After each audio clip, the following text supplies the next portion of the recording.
ನಿಶ್ಚಯವಾಗಿ ಕೊನೆಯಲ್ಲಿ ಯುವತಿನ ಒಲ್ಲೆ ಎಂದು ಮದುವೆ ನಿರಾಕರಿಸಿದ್ದಕ್ಕೆ ಯುವತಿ ಮೇಲೆ ಕೊಲೆ ಯತ್ನ ನಡೆದಿರುವುದಾಗಿ ಪ್ರಾಥಮಿಕ ಹಂತದ ತನಿಖೆಯಲ್ಲಿ ತಿಳಿದಿರುವುದಾಗಿ ಜಿಲ್ಲಾ ಪೊಲೀಸ್ ವರಿಷ್ಠಾಧಿಕಾರಿ ಮೊಹಮ್ಮದ್ ಸುಜಿತಾ ತಿಳಿಸಿದ್ದಾರೆ.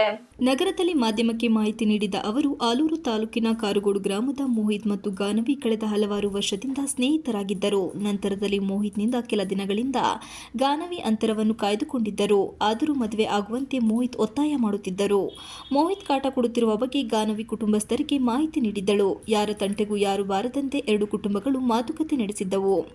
ಗ್ರಾಮಸ್ಥರ ಜೊತೆಗೆ ಮುಚ್ಚಳಿಗೆ ಬರೆಸುವ ತಯಾರಿಯಲ್ಲಿ ಕುಟುಂಬಗಳು ಇದ್ದವು. ಈ ವೇಳೆ ಪಟ್ಟಣ ಪಂಚಾಯಿತಿ ಮುಂಭಾಗ ನಿಂತಿದ್ದ ಗಾನವಿ ಕೊಲೆಗೆ ಮೋಹಿತ್ ಯತ್ನಿಸಿದ್ದಾನೆ. ಮಾರಕಾಸ್ತ್ರಗಳಿಂದ ಗಾನವಿಯ ಮೇಲೆ ಮೋಹಿತ್ ಅಟ್ಯಾಕ್ ಮಾಡಿದ್ದಾನೆ.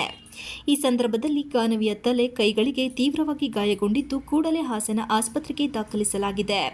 ಕೊಲೆ ಯತ್ನಕ್ಕೆ ಸಂಬಂಧಿಸಿದಂತೆ ಆಲೂರು ಪೊಲೀಸ್ ಠಾಣೆಯಲ್ಲಿ ಪ್ರಕರಣ ದಾಖಲಾಗಿದ್ದು, ಪ್ರಕರಣ ತನಿಖೆ ಹಂತದಲ್ಲಿದೆ ಎಂದು ಹೇಳಿದರು. ಇದನ್ನು ವ್ಯಕ್ತಪಡಿಸಿದ್ದಾರೆ. ಅವರು ಮೆಡಿಕಲ್ ಟ್ರೀಟ್ಮೆಂಟ್ ಆದ್ಮೇಲೆ ಒಪಿನಿಯನ್ ಹೇಳಿದ್ದಾರೆ.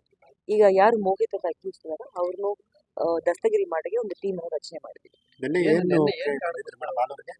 ಅವರು ಆ ಹುಡುಗಿ ಬಂದು ಬ್ಯಾಂಗ್ಳೂರಲ್ಲಿ ಕೆಲಸ ಮಾಡ್ತಾ ಇದ್ರು. ಇಲ್ಲಿ BCom ಓದ್ಬಿಟ್ಟು ಬ್ಯಾಂಗ್ಳೂರಲ್ಲಿ ಕೆಲಸ ಮಾಡ್ತಾ ಇದ್ರು. ಮತ್ತು ಈ ವಿಷಯ ಮನೆಯಲ್ಲಿ ಗೊತ್ತಾದ್ಮೇಲೆ ಕರೆದಿದ್ದಾರೆ. ಬ್ಯಾಂಗ್ಳೂರಿಂದ ಕರೆದು ಮಾತಾಡಿದ್ದಾರೆ. ಮಾತಾಡಿ ಮಾರನೇ ದಿನ ಲಾಯರ್ ಹತ್ರ ಹೋಗಿ ಮುಚ್ಚಳಿಕೆ ಬರ್ಸಿ ಬೇಡ ಅಂತ ಹೇಳುವ ಸಮಯದಲ್ಲಿ ಹುಡುಗಿ ಮಾತ್ರ ಕೆಳಗಡೆ ಕೂತ್ಕೊಂಡಿದ್ದಾರೆ ಕಾರಲ್ಲಿ. ಆ ಸಮಯದಲ್ಲಿ ಆ ಹುಡುಗ ಬಂದು ಸದ್ಯಕ್ಕೆ ಅದು ಗೊತ್ತಾಗಿರಲ್ಲ. ನಾವು ತನಿಖೆ ಮುಂದುವರಿಸಿದೀವಿ. ಬಟ್ ಈಗ ಏನೋ ಒಂದು ಸ್ಟ್ರಾಂಗ್ ವೆಪನ್ ಅಂತ ಗೊತ್ತಾಗಿದೆ. ಅವ್ರು ಏನೋ ಏಟ್ ಆಗಿದೆ, ಅದೊಂದು ಶಾರ್ಪ್ ವೆಪನ್ ತರ ನಮ್ಗೆ ಗೊತ್ತಾಗಿದೆ. ಅಕ್ಯೂಸ್ ಸಿಕ್ಕಾದ್ಮೇಲೆ ನಮ್ಗೆ ಗೊತ್ತಾಗೋದು ಸ್ಪಷ್ಟವಾಗಿ ಏನ್ ವೆಪನ್ ಮಾಡಿದ್ದಾರೆ.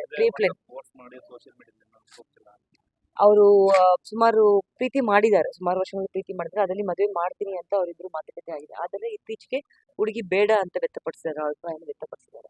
ಸೊ ಆ ಹಿನ್ನೆಲೆಯಲ್ಲಿ ಮಾಡಿರಬಹುದು ಅಂತ ಅವ್ರ ಮನೆಯವ್ರನ್ನು ಮತ್ತೆ ತನಿಖೆಯನ್ನು ಕಂಡುಬರ್ತಾರೆ. ಹುಡುಗಿ ನಿರಾಕರಣೆ ಮಾಡಿರ್ತಾರೆ.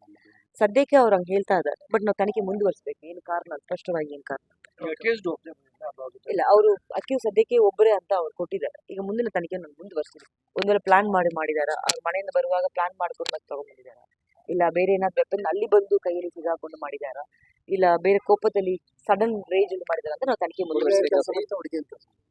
ಹುಡುಗ ಅವರು ಅವ್ರದ್ದು ಜಮೀನಿತ್ತು, ಜಮೀನಲ್ಲಿ ಕೆಲಸ ಮಾಡ್ಕೊಂಡು ಕೃಷಿ ಕೆಲಸ ಮಾಡ್ಕೊಂಡ್ ಬಂದಿದ್ದಾರೆ.